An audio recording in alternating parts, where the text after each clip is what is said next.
24-এর বন্যার পানির তোড়ে ভেঙে যায় মুসাপুর রেগুলেটর। এরপর থেকে ছোট ফেনী নদীর দুই তীরে দেখা দেয় তীব্র ভাঙন।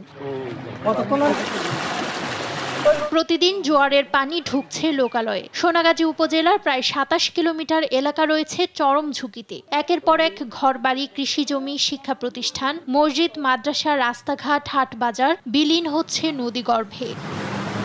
সহায় সম্বল হারিয়ে এখানকার বাসিন্দারা আশ্রয়ের খোঁজে ছুটছেন অন্যত্র।